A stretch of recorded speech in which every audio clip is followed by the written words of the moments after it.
అసలు వదిలేసి వెళ్ళిపోయాడు. పంచాయతీ గాని, మీ అత్త వాళ్ళ ఇంటికి వెళ్ళడం గాని, ఇప్పుడు ఆ పెద్దమ్మ ఉన్నారు కదా వాళ్ళ ఇంటికి వెళ్ళి మాట్లాడడం గాని ఏమైనా కాదమ్మా, చేశారా? ఊర్లో చేయలే. ఉంటున్నాడని తెలుసు కదా, నువ్వు డైరెక్ట్ గా మీ బాబుని ఆ, తీసుకొని వెళ్ళాలి అక్కడికి వెళ్ళి కదా. ఉండొచ్చు కదా, ఇక్కడే ఉండి ఎందుకు ఉద్యోగం చేస్తావు? ఉండండి, ఇంకా స్టోరీ ఉంది. నెల 20 రోజులు వెళ్ళిపోయాడండి. వెళ్ళిపోయి అక్కడక్కడే తిరుగుతున్నాడు కానీ పిల్లల్ని చూడడానికి కూడా రావట్లేదు. అదేంటి రమేష్, కన్నా కొడుకుని కూడా చూడడానికి రాకుండా ఎలా ఉండగలుగుతున్నావు, పిల్లల్ని చూడకుండా ఎలా ఉంటున్నావు, అది పద్ధతి కాదు రమేష్. అంతకాలం మీ అమ్మాయి మనవడే ఉన్నారా మా ఇంట్లో? దగ్గరే ఉన్నారండి. మీ ఇంటికి వచ్చేసారా? వచ్చారు. మా అబ్బాయి అన్నాడు, బావగారు ఒకసారి రండి మాట్లాడదాం కూర్చుని, ఒకసారి రండి మాట్లాడదాం కూర్చుని అని 2-3 సార్లు అంటే నేను రానండి, మీ దగ్గర ఉన్నారు కదండి, నాకు అది కారణం ఏం చెప్తాడు? అంత అసహించుకోవాల్సినటువంటి అవసరం కారణం ఏం చెప్తలేదండి. కారణం చెప్పట్లేదు. కారణం నాకేమీ లేదు, మీతో చెప్పనండి, మీకు చెప్పవలసిన పని లేదండి. కారణం ఏంటి చెప్పు అంటే, మీతో చెప్పనండి, చెప్పవలసిన పని లేదండి మా అన్నాడు. అత్తగారు మాంగారితో కూడా అడిగితే ఇదే మాట అంటే, ఆడి పిచ్చేది అమ్మ వచ్చేస్తాడులే అని వాళ్ళు అక్కడే ఉండి ఇలాగ ఫోన్లో జరిపే వాళ్ళండి మంతనాలు. చిన్నపిల్లండి, ఇలా వదిలేసి మా పద్ధతి కాదండి, మీరిద్దరు ఒకసారి రండి మాట్లాడండి, ఏమైనా ఒక సొల్యూషన్. వాళ్ళని ఏమైనా కారణం చెప్తున్నారా? వాళ్ళ అబ్బాయి వచ్చి వాళ్ళకి ఏమైనా కారణం చెప్పాడు? చెప్తున్నాడా మీకు, ఎందుకు వదిలేసి వెళ్ళిపోయాడు అంటే, ఏమీ లేదమ్మా ఏదో అలిగాడు, 2 రోజులు ఉన్నాడు అలాగ. దేనికి అలిగాడు? దేనికి అలిగాడు? వాళ్ళు అసలు పట్టించుకోలేదండి. తర్వాత ఏమైందమ్మా? పట్టించుకోకపోతే ఇక్కడే ఉన్నాడు. అప్పుడు నేను ఏం చేశానంటే, ఇప్పుడు ఇక్కడికి వచ్చింది వీళ్ళ చిన్నమ్మతో అన్నాను, ఇట్లా అమ్మ నువ్వన్న ఒకసారి మాట్లాడు, అసలు ఏమంటాడో, అలా ఉంటాం ఏంటి బయట పిల్లోని వదిలేసి అంటే, ఆవిడ ఫోన్ చేసి అడిగితే వాళ్ళు ఎవరో ఏమనకుండా ఉండాలి నన్ను, మేమంట వాళ్ళు ఎవరో ఏం అడగకూడదు, నన్ను ఎందుకు వెళ్ళిపోయావు అని అడగకూడదు, మమ్మల్ని నన్ను ఏం ప్రశ్నించకూడదు, అలాగైతే వచ్చి నేను నా కాపురం నేను చేసుకుంటాను అని అన్నాడండి. అంటే మేమన్నాము, అమ్మ వాళ్ళు మంచిగా ఉంటాం కావాలి మాకు, మేము అడిగితే ఇంక ఒరిగిదేముంది, మేమేం అడగం చేయము, ఎందుకు వెళ్ళిపోయామని కూడా అడగం, వాళ్ళ జోలికి వెళ్ళం, వాళ్ళ ఇంటికి వెళ్ళం, వాళ్ళతో మాట్లాడడం, వాళ్ళిద్దరిని మంచిగా ఉండమని వచ్చాయని చెప్పానండి. చెప్తే ఆ పిల్ల చేసిందంట. వచ్చాడు 2-3 నెలలు బాగానే ఉన్నాడండి. బండి కొనుక్కున్నాడు, ఇద్దరు కలిపి ఈ పిల్లని కూడా జాబ్ చేయమన్నాడు. పిల్ల జాబ్ చేసినప్పుడు అతను వచ్చాక వాషింగ్ మిషన్ ఒకటి కొనుక్కున్నారు, పర్లేదు బాగానే ఉన్నారు అనుకున్నాం. ఇంక స్టార్ట్ చేసాడండి, డ్యూటీకి వెళ్ళి వచ్చిన తర్వాత, నువ్వు మీ సార్ నాకంటే అందంగా ఉంటాడా, నాకంటే తెల్లగా ఉంటాడా, అందంగా ఉంటాడా, నీకు జాబే ముఖ్యమా అని మొదలెట్టాడండి. బావ నాకు జాబ్ చెయ్యాలని ఏమీ లేదు. ఎంత శాలరీ వచ్చేదమ్మా మీ అమ్మాయికి? నాకు 10,000. 10,000 శాలరీ. ఎన్ని రోజులైంది, ఎన్ని నెలలు అయింది జాయిన్ అయ్యి? ఇప్పుడు 6 నెలలు అయిందమ్మా. ఇప్పుడు ఇతను ఈ డౌట్ క్రియేట్ చేసి ఎంతకాలం? 2 నెలలు వెళ్ళిందండి. అతను ఉన్నప్పుడే 2 నెలలు వెళ్ళింది. ఏం జాబ్ చేస్తారు మీరు? సిస్టమ్ వర్క్ అమ్మ. మళ్ళీ ఇప్పుడు లాస్ట్ గా వెళ్ళిపోయి ఎంతకాలం అయింది మీ ఆయన? డిసెంబర్ 6వ తారీఖు అండి ఆ రోజు. అప్పటికే ఆయన తిరిగి వచ్చాడు కదా, తిరిగి వచ్చాక కూడా 10 రోజులు బాగున్నాడు.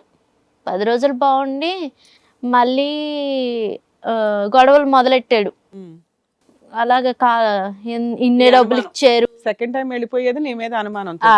ఇన్నే డబ్బులు ఇచ్చారు మాకు, మీ అమ్మాయిని నువ్వు అడగవు చేయవు అని నేను ఆయనకి కట్నం డబ్బులు గట్ట కాదు, నాకేదో వాళ్ళు ప్రేమగా ఇచ్చుకున్నారు. అది అయిపోయింది కదా టాపిక్. ఇంకేమి ఇస్తారు వాళ్ళ దగ్గర, ఇంకేమున్నాయి ఇవ్వడానికి? ఆయన అదే పనండి, అదే వాళ్ళ అమ్మ అయ్యే చెప్తుందండి, అయ్యే ఊరిపోతాయి. కాదమ్మా, ఇప్పుడు మీరు చెప్తున్న స్టోరీ అంతా 6 months 7 months నల్లపోసలు అప్పుడు పంచాయతీ అయిపోయింది, ఆ తలనొప్పి అయిపోయింది, వెళ్ళిపోయాడు. అలిగి మళ్ళీ వచ్చారు, బతులాడుకుంటే ఓ 2-3 నెలలు ఉన్నాడు. లేదమ్మా 2-3 నెలలు లేడు, కరెక్ట్ గా 1 నెల రోజులు ఉన్నాడు. ఒక నెలకి మళ్ళీ పంచాయతీ ఆ డబ్బు గురించే స్టార్ట్ చేశాడా? వీళ్ళు మా ఇంటికి రావడం మానేశారండి, మానేశారు. నేను అక్కడికి వస్తే వాళ్ళు మా ఇంటికి రావద్దు, నువ్వు వాళ్ళ ఇంటికి వెళ్ళొద్దు, అలాగైతే నేను వస్తాను. మీది మామూలు ప్రాబ్లం, టీవీ షోలకు వచ్చే అంత సీరియస్ టాపిక్ కాదు. ఇక్కడికి ఎందుకు వచ్చారంటే చెప్తామండి అంటున్నారు. ఏంటి చెప్పండి? చెప్పమ్మా. ఇలాగండి, ఇలాగే అనుమానిస్తున్నాడు అనేది మెయిన్ రీజన్. అనుమానిస్తున్నాడు. తర్వాత ఏమో నేను ఏదన్నా డబ్బుల విషయం గట్టా ఏదన్నా అడిగినా చేసినా నీకు సంబంధం లేదు, నువ్వు అడగకూడదు, నేను దత్త పడే తిను లేకపోతే లేదు, నాకు మనిషిగా ఏం విలువ ఇవ్వడండి. నేను మా అత్తగారిని అయితే చాలా బాగానే చూసుకున్నాను. ఆవిడ నా గురించి మంచిదనే చెప్తుంది కానీ అస్సలు కదలట్లేదు అక్కడ నుంచి. ఏం కదలాలి? మీ ఆయన ఇప్పుడు వాళ్ళ ఇంటి దగ్గర బుద్ధి చెప్పట్లేదు. ఒరే ఎందుకురా నువ్వు ఆ పిల్లని వదిలేసి వచ్చావు. ఏజ్ ఎంతో తెలుసా ఇప్పుడు? 36 అండి. అసలు ఎందుకురా నువ్వు ఆ అమ్మాయిని వదిలేసి వచ్చావు? ఇప్పుడు కంటిన్యూస్ గా ఇప్పుడు దాకా రాక ఒక 5 months అవుతుంది. 5 months. అంత ముందు కూడా ఇట్లా అలిగి వెళ్ళిపోతే మీరు ఫోన్ చేసి బతులాడి తెప్పించుకున్నారు కదా, మళ్ళీ అలా తెప్పించుకోవచ్చుగా. ఫోన్ చేసి తిడుతున్నాడండి, బండబూతులు తిడుతున్నాడు. ఏంటంటే ఇప్పుడు నిన్ను వదిలేస్తాడా, డైవర్స్ ఈ మాట అన్నాడండి మొన్న. అది కూడా ఒక 15 రోజుల క్రితం ఫోన్ చేసి, ఇగో 5 నెలలు అయింది నేను ఇక్కడికి వచ్చేసి, ఇంకొక నెల అయితేనంట నీకు నోటీస్ పంపించవచ్చు నేను, ఆ మాట అన్నాడండి. మా ఎవరన్నా లాయర్ని అడిగాను, నోటీస్ పంపించవచ్చు అన్నారు. నోటీస్ పంపించేస్తాను, నీకు ఎవరో బలగం ఎక్కువైపోయారు వెనకాల, నీకెవరో. వదిలేసి నువ్వు మీ అత్తగారి ఇంట్లో ఉండొచ్చు కదా. ఆవిడ పట్టించుకుంటేనే కదండి, అసలు బుద్ధి చెప్పట్లేదు. అక్కడ ఉన్నప్పుడు కూడా నన్ను ఇలాగే ఒరే ఏ కారణం చేత అనుమానిస్తున్నారు, అది బయట తిరిగే పిల్ల లేకపోతే ఎవరితో మాట్లాడే పిల్ల, ఎందుచేత అనుమానిస్తున్నావు అని మా మామగారు కానీ మా అత్తగారు కానీ మా చిన్నాడు కూడా మా ఇంటి పక్కన ఉంటది, ఆవిడ కూడా అసలు ఎవరు మాట్లాడింది లేదు. ఏమన్నా అంటే వాళ్ళు ఎవరు మాట్లాడకపోతే నువ్వు మీ ఆయన వదిలేస్తావా? నువ్వు చదువుకో, వాళ్ళు బుద్ధి చెప్పకపోతే నేనెంత అండి తట్టుకోవాలి. కొట్టినప్పుడు కూడా మా మామగారిని కూడా తోసి కొట్టాడు ఒక రోజు ఆ ఊర్లోనే. కదా, వాళ్ళ మాట వినే పరిస్థితిలో లేడు. మళ్ళీ మీ ఆయన ఏజ్ ఎంత అమ్మా అని అడిగా. 36 ఇయర్స్ వచ్చి రోడ్ల మీద పడి తిరుగుతున్న లారీ డ్రైవరు, జాబులు చేస్తున్న వ్యక్తి ఒకరు చెప్తే ఇనే స్టేజ్ లో ఆ పిల్లోడు లేడు. ఆ అబ్బాయి పేరెంట్స్ డిపెండెంట్స్ ఉన్నంతలో వాళ్ళ పని పెళ్లి చేయడమే ఎక్కువ అన్నట్టు ఉన్నారు వాళ్ళు. పెద్ద మనుషులు అన్నా చెప్పాలి, నువ్వు మీ ఆయనతో మాట్లాడుకునే అంత ర్యాపో అయితే నీకుంది. నిన్ను తిడుతున్నాడు, నువ్వు ఇట్లాంటి దాని అట్లాంటి దాని అని మాట్లాడట్లా. సో నీ ఉద్దేశం ఏంటంటే మీ ఆయన నిన్ను తిట్టకుండా ఇక నుంచి బాగా చూసుకుంటాను అంటే నువ్వు అక్కడికన్నా వెళ్ళి ఉంటావు, ఆయన ఇక్కడికి వచ్చినా ఇద్దరు హ్యాపీ. ఆయన సపోర్ట్ కావాలని కోరుకుంటున్నాను. భార్య కింద నన్ను అంగీకరించాలి. నువ్వేంటి చెప్పేది, నీకేంటి విలువిచ్చేదా అని అనొద్దు. నీకు విలువ ఇవ్వట్లా, మెయిన్ ఇంపార్టెంట్ విలువ ఇవ్వట్లా. ఇప్పుడు ఏదన్నా వాళ్ళకి ఖర్చు పెడతాడండి, అది ఎందుకు ఖర్చు పెట్టావు కాబట్టి నీకు సంబంధం ఏంటి, నా డబ్బులు నా ఇష్టం. అదేలేండి, అతని దృష్టిలో ఆ అమ్మాయి అంటే ఇంట్లో పని చేయడానికి పక్కన పడుకోవడానికి పనికి రావాలి. సేమ్ అదే మాట వచ్చిందండి మా ఇంట్లో. పిల్లడు ఎలాగున్నాడని మొక్కలేదు, నువ్వు ఎలాగున్నావు నా మీద లేదు. బాధపడుతున్నాను.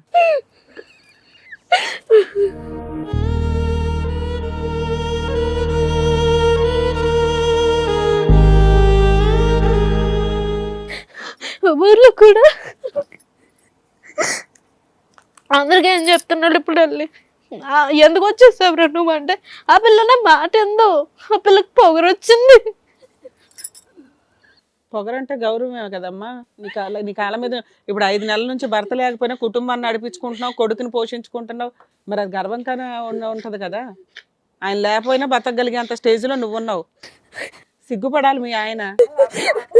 మా అత్తగారికి కూడా ఫోన్ చేసి చెప్తే, ఇగో ఇలాగ అంటున్నాడు, నేను నీకోసం ఎప్పుడైనా అత్త తప్పుగా చెప్పాను, ఎవరైనా దారిలో పోయినా లాపి చెప్పారా, అమ్మ నీ కోడలు నీకోసం ఇలా చెప్తుందని ఎప్పుడైనా చెప్పారా అని అడిగా.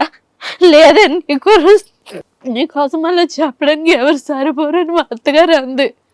మరి నువ్వు చెప్పచ్చు కదా బుద్ధి, నువ్వేం చేస్తున్నావు ఇంట్లో? నీకు కొంచెం కూడా విశ్వాసం, నేను అన్నా ఈ మాటలో, నీకు కొంచెం కూడా విశ్వాసం లేదా? నువ్వు మంచం మీద పడుకొని ఉన్నావు కదా ఆపరేషన్ చేసుకున్నప్పుడు, నా వయసు ఎంత? మామూలుగా చెప్పు, నేను నిన్ను చూసుకోలేదా అత్త? చెప్పు, ఎలా చేసుకోలేదా?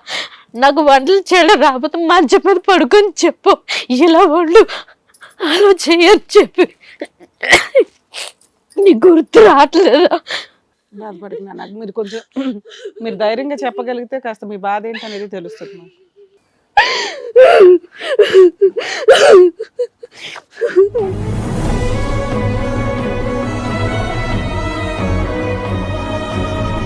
చాలా సూటిపోటు మాటలు ఆడేది మా అత్త. ఊర్లో వాళ్ళు వాళ్ళ ఇంటి పక్కన వీళ్ళ ఇంటి పక్కన కూర్చోడం, ఎంతసేపు వాళ్ళు అనడం ఏదో ఒకటి, నీ కూతురు ఉద్యోగం చేస్తుంది, నీ కాల్ చేయదా? ఆ పట్టుదలతో నేను చదువుకుంటాను అత్త అని అంటే, సర్లు చదువుకో, 10th అప్పుడు వాలంటరీ పోస్టులు పడ్డాయండి మా ఊర్లో. 10th ఉంటే జాబ్ వస్తుందంట అనేసి అంటే సర్లే అని ఓపెన్ 10th గట్ట బాబు పుట్టేశాడు. బాబు పుట్టాక ఓపెన్ 10th గట్ట అప్పటిదాకా చదువుకోవడం మానేసాను నేను. ఆ థాట్ లేదు ఇంకా. పిల్లల్ని, మా ఆడపడుచు గారి పిల్లల్ని చూసుకోవడం, మా అత్తగారిని చూసుకోవడం, ఇల్లు చూసుకోవడం, ఇంతే బతుకు, ఇంకా వేరేదైతే లేదు.